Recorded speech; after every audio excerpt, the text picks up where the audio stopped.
అందరికి నమస్తే. మొన్ననే కదా స్పీకర్ పార్టీ మారిన ఎమ్మెల్యేలు 5 మంది ఎమ్మెల్యేలు పార్టీ మారలేదు, వాళ్ళు కాంగ్రెస్లో చేరినట్టుగా ఆధారాలు లేవు అని చెప్పినారు. ఇంకొక 3 ఎమ్మెల్యేలదైతే ఇంకా నిర్ణయం కూడా తీసుకోలేదు, స్పీకర్ దగ్గర పెండింగ్లో ఉంది. కానీ ఈ మధ్య మాట్లాడిన 2 ఎమ్మెల్యేలు, ఆ 2 ఎమ్మెల్యేల మీద స్పీకర్ నిర్ణయం తీసుకున్న ఎమ్మెల్యేలే. అసలు స్పీకర్ నోటీస్ కూడా స్పందించని ఒక ఎమ్మెల్యే నేను డైరెక్ట్గా కాంగ్రెస్లో ఉన్నానని చెప్పుకున్నాడు. ఇక స్పీకర్ దగ్గర పెండింగ్లో ఉన్న ఒక ఎమ్మెల్యే కూడా నేను కాంగ్రెస్ ఎమ్మెల్యేనే ఆయన స్వయంగా బహిరంగంగా చెప్పుకున్నాడు. ఇంకా అంతకన్నా ఘోరం, కడియం శ్రీహరి పార్టీ ఆఫీస్లో, కాంగ్రెస్ పార్టీ ఆఫీస్లో ప్రెస్ మీట్ పెట్టి మాట్లాడి తర్వాత స్పీకర్కి ఇచ్చిన వివరణలో నేను పార్టీ మారలేదని ఇచ్చిండు. అసలు ఇది ఎట్లా అనిపిస్తుంది అంటే ఇవి స్పీకర్నే సవాల్ చేసినట్టుగా కనిపిస్తుంది. స్పీకర్ ఇచ్చిన తీర్పు 6 రోజులు గడవక ముందే ఆ తీర్పు తప్పు అని ఆ ఎమ్మెల్యేలే ప్రూవ్ చేస్తున్నప్పుడు దీన్ని ఏ విధంగా చూడాలి? అసలు పార్టీ మారిన ఎమ్మెల్యేలను ఎందుకు కాపాడుతున్నారు?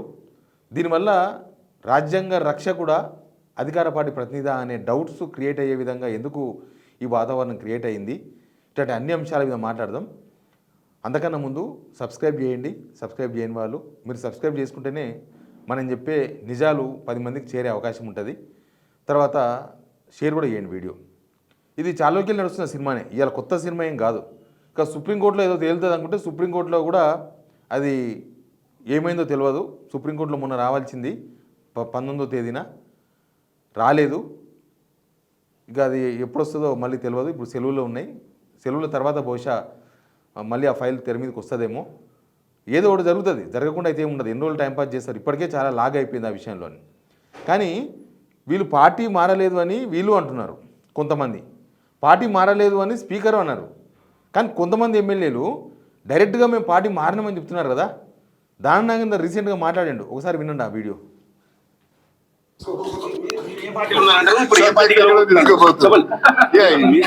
ఏ పార్టీలో ఉంటే అదే గెలుస్తుంది కదా, అది మన స్పెషాలిటీ కదా.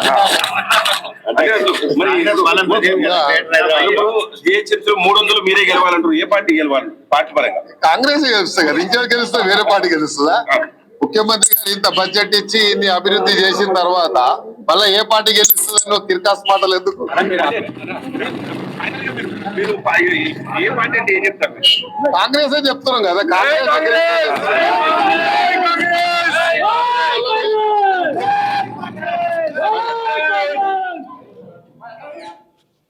ఇది దానం నాగేందర్ మాట్లాడిన మాటలు.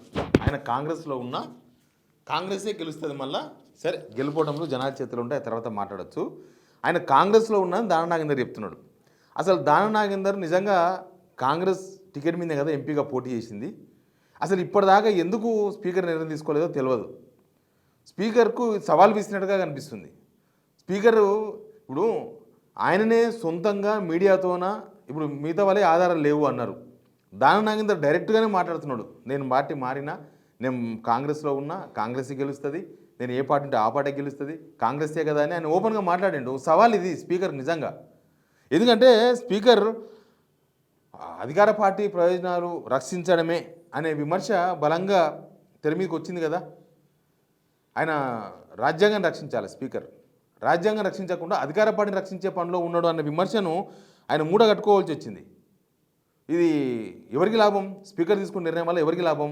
అధికార పార్టీకి లాభం. కాబట్టి బహుశా ఆ రకమైన విమర్శ వచ్చింది. కానీ ఇట్లా మాట్లాడిన తర్వాత ఇంకొక విషయం ఏంటంటే అసలు దానం నాగేందర్ రెడ్ హ్యాండెడ్గానే చట్టబద్ధంగానే ఆయన కాంగ్రెస్ ఎంపీ అభ్యర్థిగా పోటీ చేసిన తర్వాత ఇప్పటిదాకా వేటు వేయలే కదా. ఇక వేటు వేయకపోను ఈయన కూడా బీఆర్ఎస్లో ఉన్నారని చెప్తారేమో అనుకుంటున్న టైంలో ఆయన కాంగ్రెస్లో ఉన్నా అని చెప్పిండు. అంటే ఆయన రెడీగా ఉన్నాడు, ఆయన కాంగ్రెస్లో ఉన్న ఇది స్పీకర్ ఇప్పుడు స్పీకర్ తీసుకున్న నిర్ణయము తీర్పు, లేకపోతే స్పీకర్ ఇచ్చిన తీర్పు వీళ్ళు మాట్లాడిన మాటలకు ఎక్కడ పొంతన కుదురుతలేదు. వీళ్ళ పొజిషన్ ఎట్లుందంటే పార్టీ మారిన ఎమ్మెల్యేల పొజిషన్ ఇప్పుడు ఈ స్పీకర్ ఉన్నంత వరకు మాకేమీ ఇబ్బంది లేదు, మాకేమీ ఇప్పుడేమి ఉప ఎన్నికలు రావు, ఇంకా స్పీకర్ చూసుకుంటాడు అనే కాడికి వచ్చేసింది. ఇంకో ఎమ్మెల్యే కూడా మాట్లాడు, ఈయన తీర్పు అయితే స్పీకర్ దగ్గర పెండింగ్లో ఉంది. ఇక్కడ మా ప్రజాప్రతినిధులు ఉన్నారు, సంజయ్ కుమార్ సార్ అడిగేసాడు, ఇటు పోయాడు, పోవాల్సిన అవసరం వచ్చింది, కాంగ్రెస్కు పోవాల్సిన అవసరం వచ్చింది. కాబట్టి కాంగ్రెస్లో చేరిన అని చెప్తుండే ఆయన కూడా. ఇవి ఓపెన్ కదా, పబ్లిక్ మూమెంట్లోనే ఉన్నాయి కదా, ఇవి పబ్లిక్లోనే ఉన్నాయి కదా. మరి స్పీకర్ ఇంకా ఎందుకు ఆ తీర్పును రిజర్వ్ చేసి పెట్టుకున్నాడు మిగతా ముగ్గురిది? అసలు అందరికన్నా ముందు ఈ 5 మంది తీర్పు కన్నా ముందు, ఈ ముగ్గురు తీర్పు కన్నా ముందు కడియం శ్రీహరి, దానం నాగేందర్ తీర్పు రావాల్సి ఉండే. ఎందుకంటే మనం పొద్దుగాలేసే ప్రజల గురించి మాట్లాడుతున్నాము, ప్రజాస్వామ్యం గురించి మాట్లాడుతున్నాము, రాజ్యాంగం గురించి మాట్లాడుతున్నాము, అన్నీ చేస్తున్నాము. మాటలు వేరున్నాయి, చేతలు వేరున్నాయి అనేది జనాలకు అర్థమైతే లేదా? జనాలకి చట్టాల మీద నమ్మకం పోతుంది. ఇక ఇట్లాంటి అసెంబ్లీలోనే కదా ఇదంతా జరుగుతుంది. అసెంబ్లీలో ఇట్లాంటి అసెంబ్లీకి కేసీఆర్ రమ్మని పిలుస్తారు. మళ్ళీ ఎక్కడ లైన్ ఉంది? రేవంత్ రెడ్డి రాజకీయ నాయకుడు, ఓకే. స్పీకర్ పార్టీకి రాజీనామా చేసి స్పీకర్ అవుతాడు అంటే ఆయన అందరికి న్యూట్రల్గా ఉండాలనేది ఉంటుంది స్పీకర్ మీద. కానీ వీళ్ళు కాంగ్రెస్లో ఉన్నాం, కాంగ్రెస్లో చేరినాం అని చెప్తున్నప్పటికీ, అసలు స్పీకర్కే సవాల్ విసురుతున్నట్లు కనిపిస్తున్నప్పటికీ అసలు నిర్ణయం తీసుకుంటలేరు. ఇప్పుడు సుప్రీంకోర్టు నిర్ణయం తీసుకుంటుందా, హైకోర్టు నిర్ణయం తీసుకుంటుందా, అదంతా ఓకే. కానీ ముందు ఇక్కడ కూడా ఉంది కదా. ఇప్పుడు హైకోర్టులో వీళ్ళు వాదించింది ఏంది? స్పీకరు శాసన వ్యవస్థ వేరు, న్యాయ వ్యవస్థ వేరు అన్నారు కదా. న్యాయ వ్యవస్థలనే చూసుకోవాలని ఎందుకు అనుకోవాలి?